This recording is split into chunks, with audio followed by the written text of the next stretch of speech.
So yeah, I never thought that I would actually ever have to make a video about this, but you see a lot of people talking about the end of times. They're crying, they're bawling their eyes out, and I was like, well, you know, that's great. But last night, 12:30 a.m.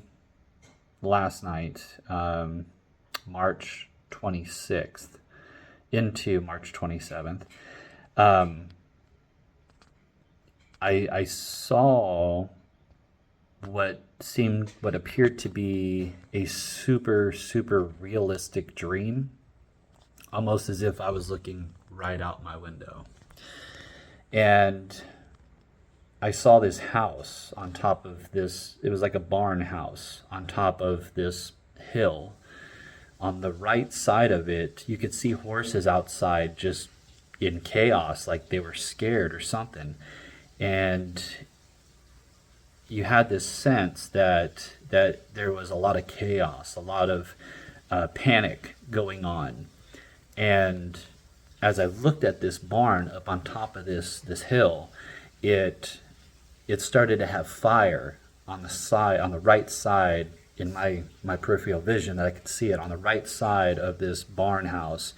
It started to have fire. You could see the flames lighting up the undercarriage of the roof, underneath the under roof of it, and instantly I saw this smoke going off to the side, and as I followed it from the house, this smoke started.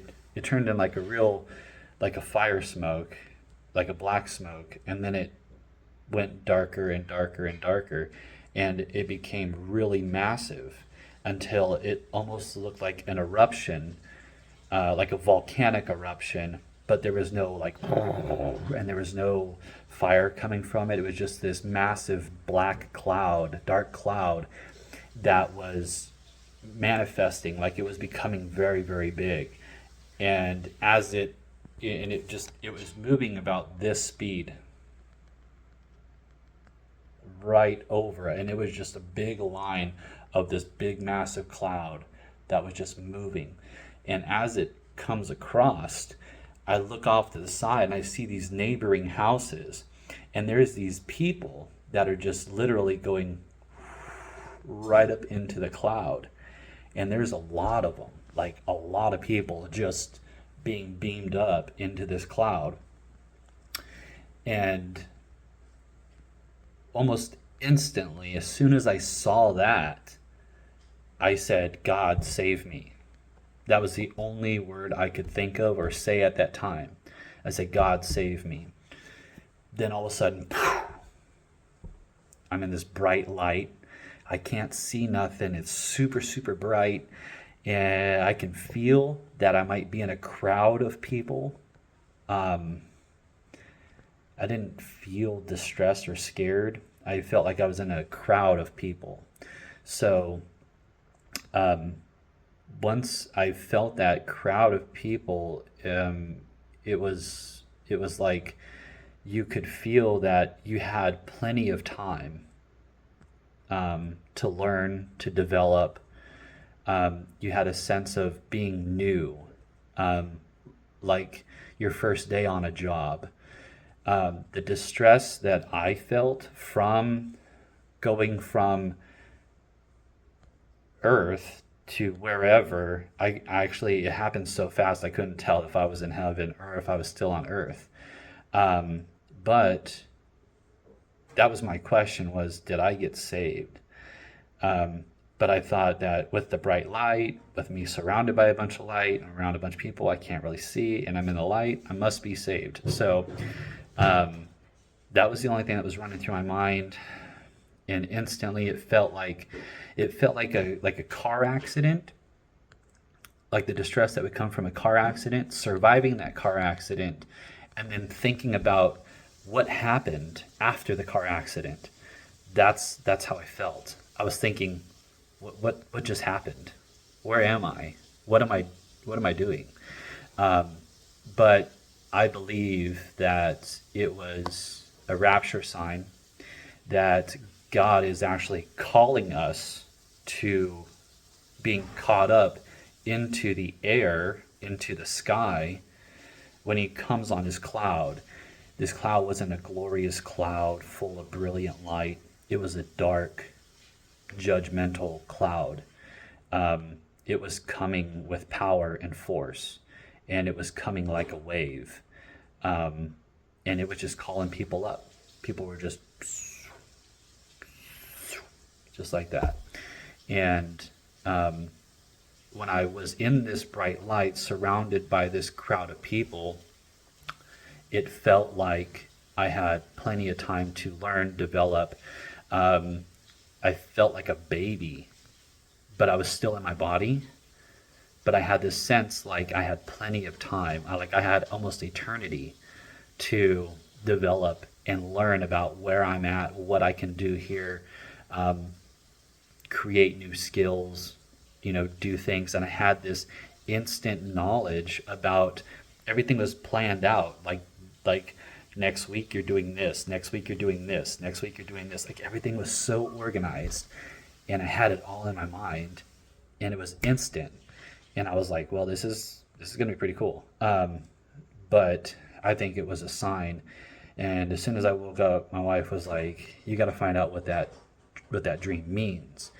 And in that dream, according to the Bible and Bible scholars, I found that dream indicates that God will show older men and younger men dreams. God speaks to his prophets and prophetess about visions, divine visions that he wants to communicate. And so if we don't share those, like as I'm sharing here right now, the importance of that sign and that message, then that nobody's actually really going to believe it. And I mean, I always believed in a rapture. I always believed in a calling up. You always wonder if you're going to be in that calling up of that. But with that being said, I've had other strange visions about being in heaven, where I actually stood on this grassy area, and I looked up and I see, and this is a different dream, right? So I've stood on this grassy knoll area, just like a straight grass and just blue skies off in the distance. And as I look up, I can see these floating land masses with green grass also on them. And it was an indication that everybody has their own heaven, and that is provided to them by God. And it was kind of like, what I got from it was like a playground for each individual. There was a centralized heaven where everybody could go to, but you had your own land lot, and that's basically where your house would be built. That's where your own everything would be done. And as soon as I look off to my left, I see this bright light again, and I see these wings, and it's a white horse with wings like a Pegasus, and it's super, super white. It's got blue eyes, and it basically puts its nose right on my head, and I can feel its breath, and its breath matches my breath. As soon as I breathe out, I breathe in, and it wasn't like a claustrophobic type of breathing, but it was breathing at the same time I was breathing, like as if it was giving me air. It was really strange. Then we look to our left, and we start running across what appears to be my land in heaven, floating, and we're just running through the grass. And I'm running with a horse that has wings in the grass, which was the craziest thing. And then I woke up.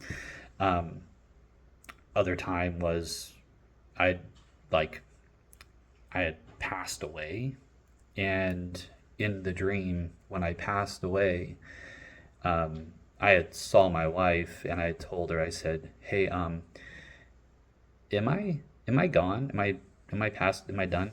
And she says, no, because if you were passed away, I couldn't see you. And I said, well, there's some, there's like two or three voices behind me that's telling me that I'm passed away. And so I don't really know what to do. And she says, well, go see your father. And if he sees you, then you know you're not passed away. So I go and instantly I just pop up right where my father is. And he's got his foot up on the table watching like Western movies, which usually it typically does. And I'm waving at him. I'm like, hey, can you see me? And he just completely ignores me and keeps watching. So then I pop back to my wife and I'm like, hey, I went to my dad and he couldn't see me. And she says, well, he probably just was ignoring you or something. And so she's kind of like okay with the fact. She's not really like panicking that I'm telling her that I'm dying, but she's kind of okay with it. And so as soon as I go back to her, I look over to my left and there's this brick doorway, like an arch, brick door that just pops out of nowhere. And there's these white linens that are just flowing out of it. And there's like this.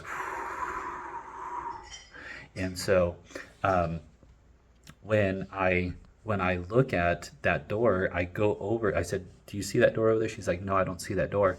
I was like, well, they're calling me to go, and that they're calling me through that door and they're saying that I should go through that door. So when I go through that door, she says, okay, I'll be waiting here for you when you come back. And I was like, okay.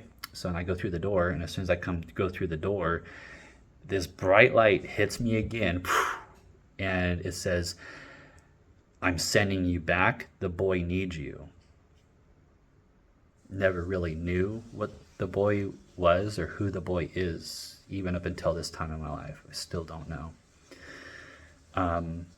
The fourth, fifth time that I've ever had a vision was I was actually in a motorcycle accident in real life. I was coming off of the top of a hill in front of a hospital, and I was on a Harley Sportster 1200 by myself. I was wearing shorts, flip-flops, and a tank top and a full-face helmet. I had slid out of control. I saw a bunch of nurses and doctors on the side of the road, and they were all standing there. I thought, well, this is kind of weird. Distracted me. And so as soon as I come around the corner, going about 20, 25 miles an hour, I'm at the top of this hill and I'm coming down around the corner. And as I veer around the side, I see about 20, 25 cop cars coming up the hill towards me. And of course, I startled. It scared me. I slammed on my brakes. I fishtailed to the side. My bike just went over. I went over the handlebars, and instantly, like this orb, like just kind of like right here, right in my visual, just shined, and it's just glistening. And it says, listen to what I say. Put your hand here. Put your foot here. Put your other hand here. Put your other hand here. And as soon as I did that, only my hands, only my elbows, and only my knees were scraped up with road rash. I had no broken bones. I survived. I didn't hit anybody in a car or anything like that. It was just me, myself, and I, and the pavement.